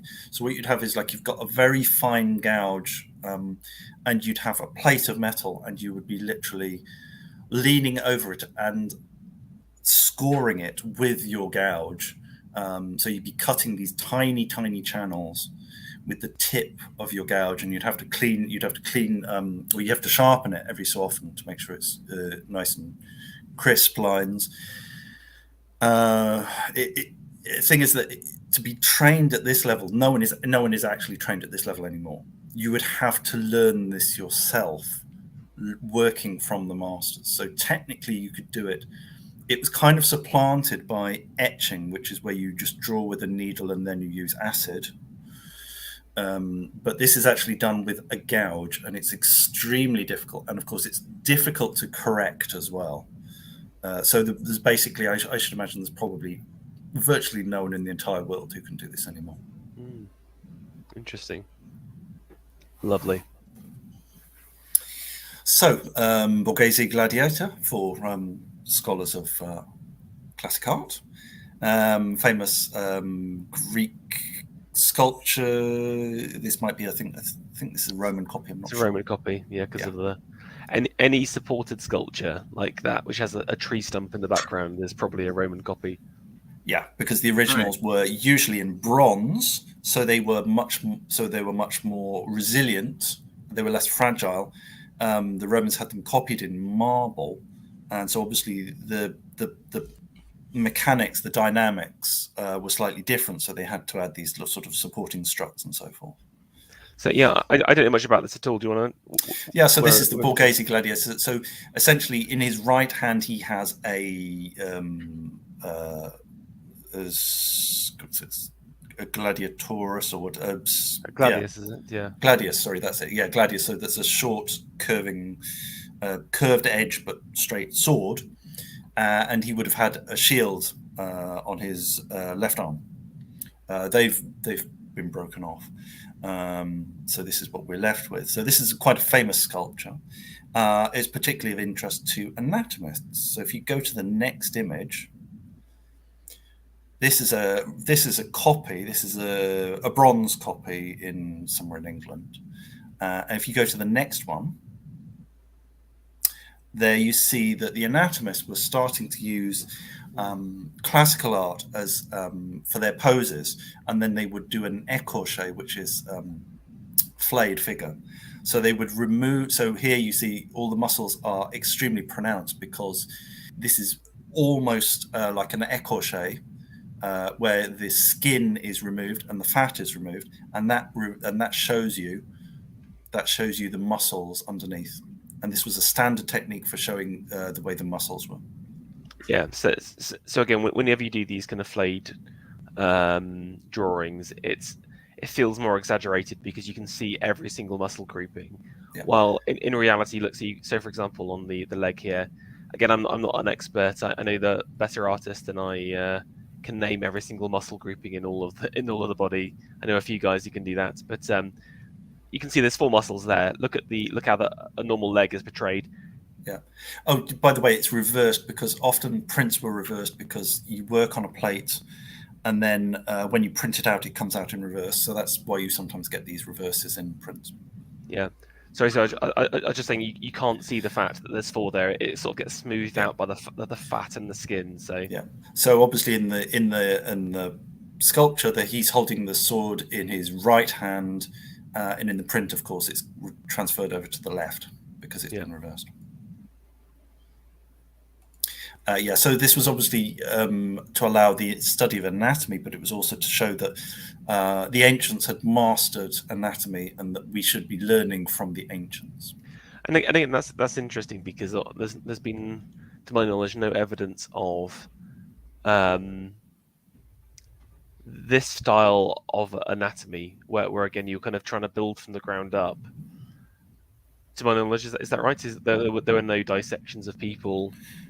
Not to my knowledge, no. The Greeks and the Romans didn't work like that. It was basically from observation or from a sort of composite idea of sort of ideals drawn from their observation. There was a Winkelmann who basically founded art history, said that one of the reasons why the Greeks were so great at art was because of their society, which meant that they saw nude figures in action and in all sorts of different attitudes, simply because their society had sort of you exercised nude, you did sports nude and so forth, you bathed nude. So the exposure to the anatomy and also the way that the anatomies were honed by your environment to create these perfect bodies, theoretically speaking, that was one of the reasons why the Greek art was so great.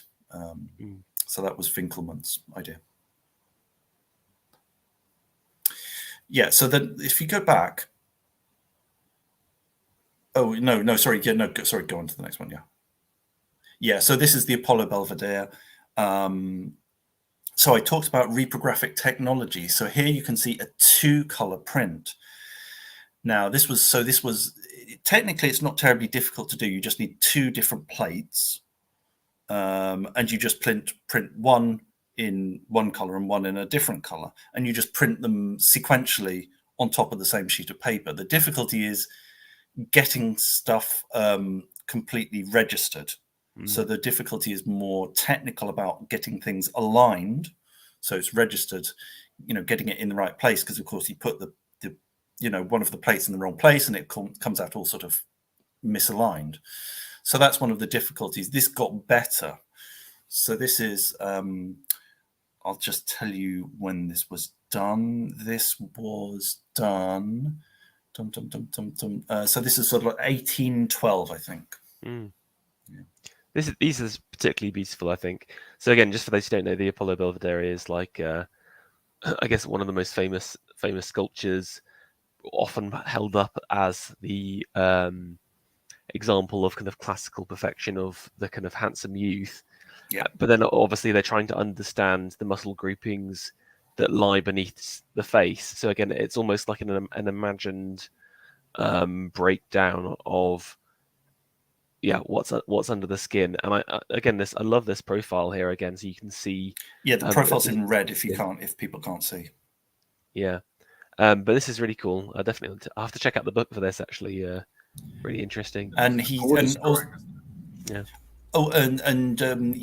also one of the reasons the illustrators took these for as examples were because, of course, every art student would know the original sculpture, not from personal experience, but from having seen plaster casts. So plaster casts of these were available in every academy. So every student had basically drawn this already. And that was one of the reasons why it was particularly useful to do like anatomies based on these, because everyone would be familiar with the original. Interesting. Okay, so now here's a weird one, which is going to leave you a little bit queasy. So this is so this is by Cornelius Heiberts. So he was a Dutch artist. This was from 1703. So this is a basically it's a diorama of fetus skeletons. This existed in real life. It was on a wooden base, and you had like sort of wood and coral. Those sort of a lot of those branches were coral, and this was a sort of like a little diorama. Often these would be kept under sort of glass cases under cloche, and it was a sort of something of a curiosity. So we talked about the cabinet of curiosities. So that would become a cabinet of curiosity. So you'd find these sort of oddities using the bones of dead infants. Ooh. I'm declaring a ban on all Dutch art until we get to the bottom of what's going on. This is literally a moratorium on the duchies. I mean, literally, this sort yourself out, lads. Look at this. What's wrong with them? I mean, literally, like a fetus skull crying its eyes out on the on a lung. Yes. Yeah. Very and this was done this was from real life as well. Who thought this was a good idea? Well, apparently someone in Holland. So I mean, that sums up most terrible things in the world. It was someone in Holland, Well, they seem to be I wouldn't say the source of the pos, but they're certainly sort of pos adjacent. So we're talking about the reprographic technology. So here we have a color lithograph from 1844. I'm not going to go into the technique of lithograph, but it just allowed you to do more printing with sort of like drawn lines, with crayon lines and so forth. And it was easier to do color as well. So this is an example of technology advancing in order to show more things. So you could do more with anatomy, because you could display, you know, like the nerves and the blood vessels and the bones in different colors.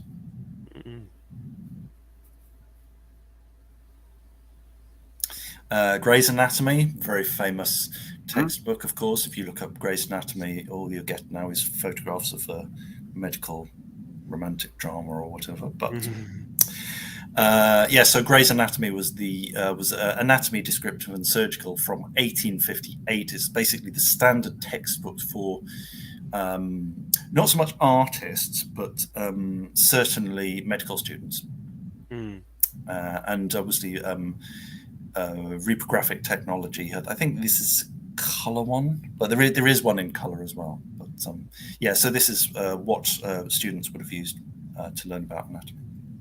So it's interesting how it was so early. I thought it was much later than that. So that it survived into. I keep on thinking of Gray's Elegies, but obviously it's not. It's incredible to think that there were certainly people who did not have access to live medical schools, and very often they would learn their entire trade just through these books, or at least so I've heard. It's quite alarming, isn't it? Yeah. Though to be fair, I imagine if you learned it well, you probably do a good enough job once you got some practice. But you know, I'd hate to be the first patient of a doctor that only ever learned through the books. Yeah. This is just another example. So this is the difference between male and female pelvises. So apparently there is a medical difference between men and women. Oh yeah. No, disavow, Susan. I just want to say that's not true at all. These are just two of the many. These are just two of the many genders that are sexes that are available. Yes. Yeah, exactly. And people who think they're wolves, they actually have wolf pelvises as well. So. Wolf pelvis. Yes. What's the technique here? Is this lithography? This is. This looks to be maybe wood engraving, or this would probably be steel engraving at this stage for mass reprinting. Yeah. What's the reason? Is just you get more. What you would do is you'd do something like you'd cut it as normal with a burin. Or you would etch it, but then you would get it steel faced, and once it has a steel face on the plate, that means you can print thousands and thousands of copies. Okay, interesting. Yeah, because obviously copper is relatively soft, but if you put a steel facing on it, it's much more robust. You lose a bit of the detail, but it lasts a lot longer. So here we're going to do a little bit of dash through the. This is a cast, so plaster cast essential. This is an écorché, so flayed figure. This is one from I think it's the Royal College, or maybe it's the Royal College of Physicians. I'm not sure if it's that, but you get the body is the body of. This would often be executed criminals, hanged criminals.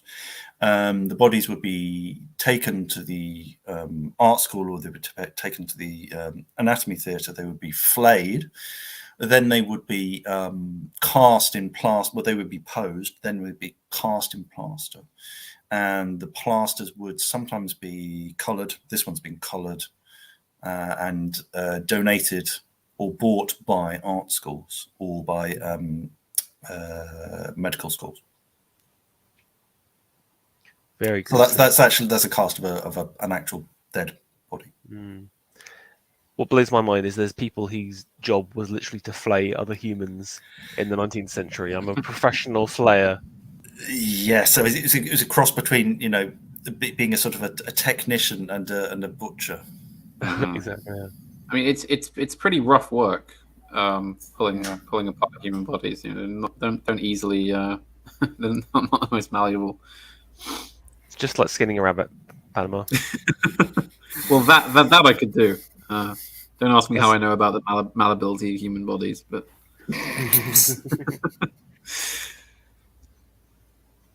And here's just another. This is a modern cast. Again, écorché. So all the skin has been removed, the fat has been removed. You see the underlying muscles. Very good. Now we've got the kind of getting into the modern period now. Yep. So here we have another écorché. This is a miniature one. Yeah. So if you go to the next one, that's just a note on this. I think what's got interesting about this is, again, they're just trying to show off different muscle groupings. So again, like if you have a figure with his arm up in the air, it's quite a dramatic change in the muscles. So again, something like this just shows you just how pronounced some of the muscles get, and again, like your shoulder blades actually fly out and stuff like that. Yeah. So what you've got is compression on one side and extension on the other side. So that's one of the reasons. That's one of the reasons why they've chosen this pose, is because you've got like a diametric opposite.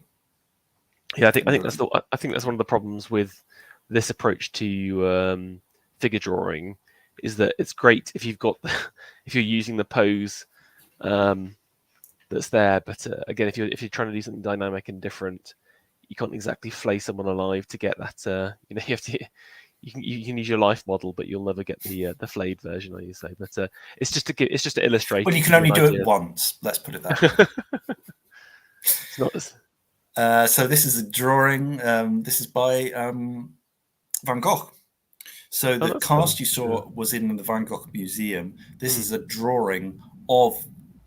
I'm not sure if it's that particular one, because this cast would have been mass-produced and distributed. So Van Gogh briefly studied in, I think it's in Brussels and Antwerp. Wasn't a very good student, but this is one of his pencil drawings. So this was from the sort of early 1880s. So this was when he was learning his trade. Yes, I mean, he's obviously in the same way that El Greco, he's taking those curves and exaggerating them. Van Gogh, who's doing something similar. He's making them more angular and square. And again, if you look at the shading, again, everything is a like a triangle or a harsh shape. That's how he gives it that kind of angular feeling. But the legs are successful, but I think there's something wrong. It feels wrong on the top part. The proportions are largely out, and Van Gogh had lots of problems with proportion. But I think but his interpretation, the way he's seeing it, is very successful. And again, I love the shading, and it's very dynamic. Yeah, exactly. So even despite like some of the loss of accuracy, I think there's still a lot to be said for this. This is quite charming. Yeah. And next one is by Cézanne. So Cézanne, ideally, I would like to have gone through a whole bunch of artists and found lots of versions of the same thing. You could do that with a bit of research, but this is Cézanne working from a different cast of the same sculpture. Again, absolute man like confirmed. Look at this tiny leg. This is like he's been to leg day too many times. He's at the bottom of his leg, apparently, though. No. Yeah, there are a lot of short men who try and sort of make up for it by just being, really ripped and muscle bound, aren't they? Exactly. I find this just so disturbing. Like it's like Van Gogh's has got this real this kind of charm to it, and it's quite true to the original form. I mean, this is just some kind of nightmarish. Like again, look at the face here. It's just like this is nightmare fuel right there. The eyes, man. That's very, very scary. You say it was Cézanne, was it? Yeah, that's Cézanne. Yeah. So we're going to get on very quickly. So this is last section. This is an anatomy doll. So what you get is lots of anatomy dolls. This is one that would be made from wood and plaster, and you'd have them in wax especially coloured wax. Yeah. So obviously you're getting a lot more here. You're getting detailed colour. You're getting some textures. And this is sort of fantastically detailed, but of course, she even has pearls on. I was going to say, she has pearls on. She has like real hair. Yeah. In all sorts of places. And this is a level of verisimilitude which is quite troubling, and obviously a number of artists have been kind of inspired and horrified by this sort of image of a great beauty. Originally, of course, there'd be it would be covered. You'd have like a section that went over the top of this, which would be having the breasts and the stomach and so forth, and it would be complete. And then you could take it apart. And this is obviously a very common thing that's used, especially by medical students, not so much by artists. Do we know, just curiosity, what year this was? I think that this is a late 18th century or maybe 17th. I think it's 18th century. They did these, but they didn't tend to last very long because they got quite damaged. And I imagine they had quite a heavy amount of use as well. Yes. Being used, yeah. I wondered if this was a sort of a person that was exposed to a lot of coal smoke, or maybe she smoked. I don't know. It's very, very, very dark lungs. Yeah. Also, you got to remember that some of the colours may have changed. Just the pigments may have changed. But you're right. Yeah, and that's sort of very notable that the lungs are usually much pinker. Mm. Yeah. I find this quite disturbing, personally. It is. It's the fact that it's not just like an objective anatomical model. It's like she's splayed out in like a very weird position, and she's got all the unnecessarily detailed and realistic. Yeah, hair and pearls. So what we've got. So we're coming right to the end here. This is by our friend Damien Hirst. Wonderful friend of the show. This is him. This is Hymn. Get the pun, of course. Originally from 1999. No. What is the pun? Well, him as in like a bloke, the personal pronoun he, him. Yes. But why is the him related? Where's the joke? Well, I guess maybe it's sort of like a hymn to humanity or something. No. Hirst, this is not a pun. This is not funny. Not funny. So anyway, so this is I think this is a recreation. So there's a 6-meter high painted bronze that weighs 6 tons. Are you impressed? This is obviously not an original work by Damien Hirst. He took this from a toy, an anatomy toy. It's just a waste of bronze. Seriously, just like melt it down. All I'm saying is this could be like the left leg of a recreation of the Colossus of Rhodes. That's all I'm saying. Yeah. What's that massive statue of? Is it Trajan that we have like the head of, or is it Constantine? This Constantine, yes. Constantine, yeah. The huge. I mean, you could I'm with Ferro on this one. I just, it is a bit of a waste. I'm not a fan of it. Although it would be more impressive. It would be more impressive if it was like genuinely a self-portrait, and then he sort of reworked it to look like an anatomical thing, and it was all of his work. But yeah, like this is the other thing. It's just dull, really, and like we've just in this past, like, how long have we been going? Like 2 hours. We've covered so much of the incredible history of anatomy and art, and think of all the tributes he could have paid, or like the interesting ideas he could have worked with when it comes to being an artist and doing something that's about the anatomy. And he's just done none of that. It doesn't look like, and like this just reminds me of the science class at school. Just well, you'll be pleased to know that he was actually sued by the manufacturer of the original toy. Good, he had to pay out. Good. I'm glad he had to pay out for copyright infringement. That's a change. Damon Hirst paying out, but yes, I don't know. I mean, I imagine this is probably not the first to come up with this, but we had this one where, depending on what genitals you used, it was either Anna or Tommy. Anatomy. Very good. See, that's a pun. Yeah. That works. Yes, that's a pun. Yes. Yeah. Him. And this is a 65. Yes, a 65-foot statue. Is this still there now? By the way, I've seen this. I've been to here. I've been to it still there? Yeah. Well, that was like 3 years ago. It was the last time I went. Yeah. Okay. So yeah. So this is Damien Hirst doing the same thing again, but of course with a. But yeah. Is it his? And that's different. That's the painted version. But he must have changed it slightly here.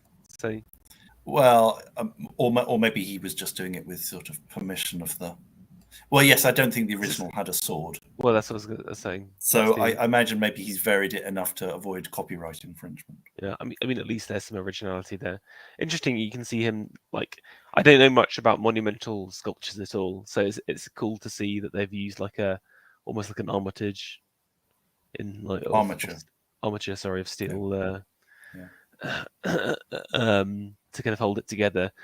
I wonder if there's any research done on monumental classical sculpture, because I imagine they built things this big and larger. Did they have structural support to it? Well, there's the was it claristomy or whatever it's called, where you build a structure out of different composite materials, because that was what was in the original Parthenon, was the Pallas Athena, and that was built out of sort of ivory, isn't it? It was an ivory and various stones Bronze and stuff, bronze and stuff. Yeah, but I just wondered because again, like I guess you can look inside the head of the gigantic Constantine and stuff. I wonder if there's any like markings, like how would it hold itself up? I guess the question. Well, the original, the Constantine wasn't in that. That's stone, isn't it? There's also a bronze one as well. Is there? Oh, okay. Yeah. Oh. There's like a bronze hand. I'm pretty sure, but I wonder, why do we need to have like support on the inside, and the ancients bronze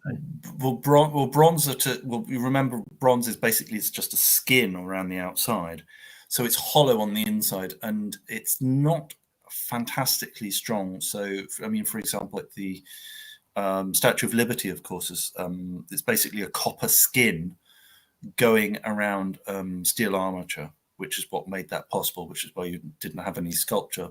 And it was built by the Eiffel. Yeah, but what I'm saying is the ancients didn't need it. Why? How do they do it without steel? There's some debate about the Colossus of Rhodes and exactly how big it was. So I would have to look into that further. It wasn't apparently so tall that it straddled the harbour. Lies. Don't. Absolutely. Is that modern revisionism? Sorry. It is. I choose to believe that it was an absolute beast, an absolute monster of a sculpture. But I mean, we know. I mean, all I'm saying is that we know this.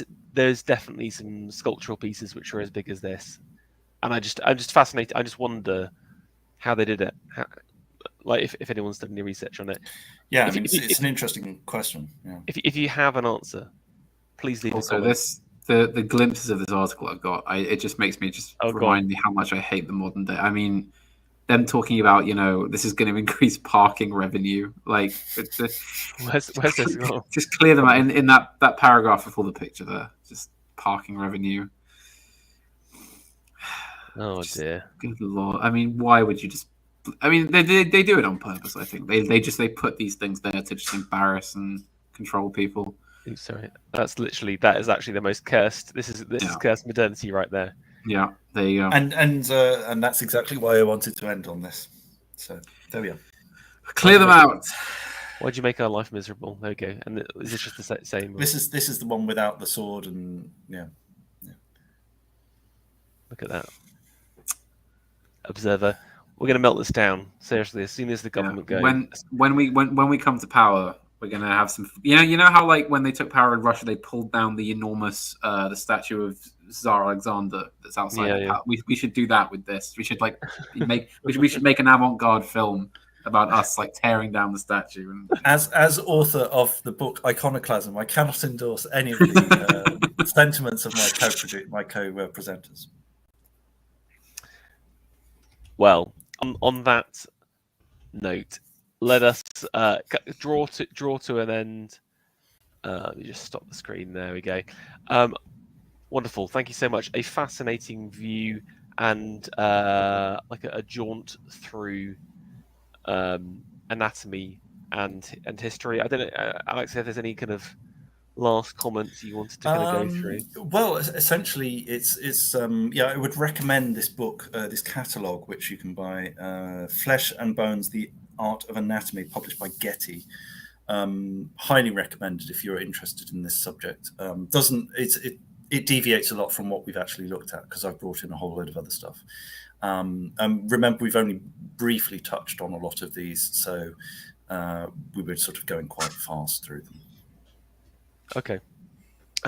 Hats, any kind of closing remarks from yourself on the? I mean, I learned a great deal about anatomy. It's a fascinating facet of art on the whole, I think.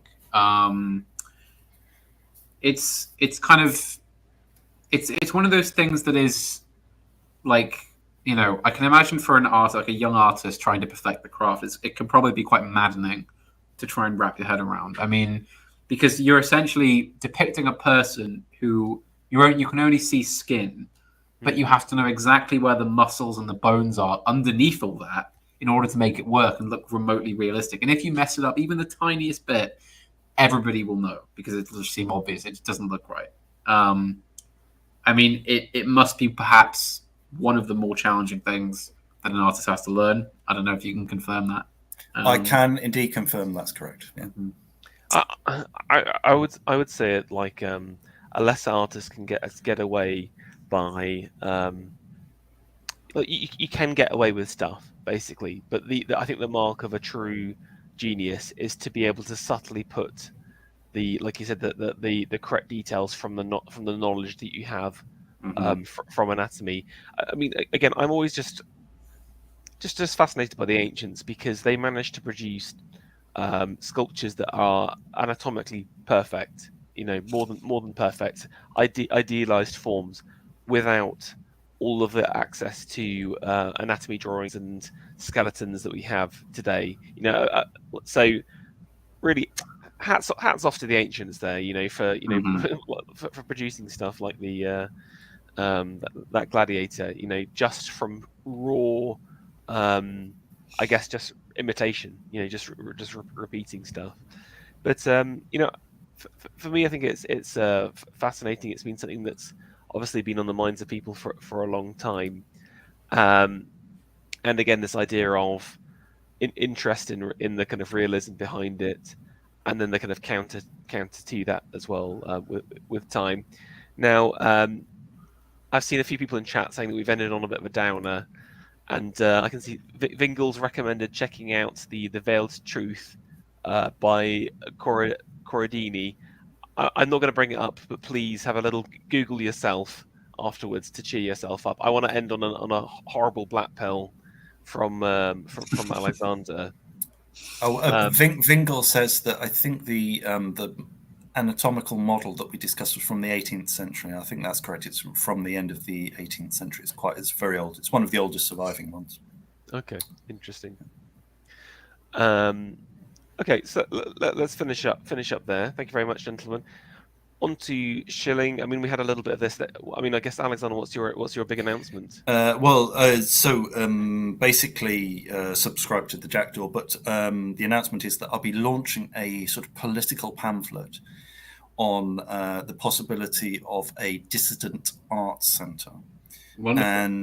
And this is going to be launched, or it's certainly going to be available at the event. Nomos, if you go to nomosevents.co.uk, I will be appearing in Birmingham on the 26th of March alongside Panama Hat and other distinguished speakers. So I'll be selling that pamphlet there. And it will be available through mail order as well. So if you want to get hold of that, it will probably be available through the cursed Amazon. Apologies. But you can also go to alexanderadams.art. And if you go to the contact page, then send me a message. We can work out how to get you a copy, and you can send me some money for that. Wonderful. I think what's interesting is I think there's a number of people I've spoken to, all independently, looking to try and create a parallel art system because they're just so unhappy with the current routes and patronage networks that exist. So I guess this is kind of like a follow-up to that wonderful article that you did a while ago, Alex. Yes, it's basically it's an extension of that article with some other elements included. There's more detail. So I think that this will be quite handy for people. Can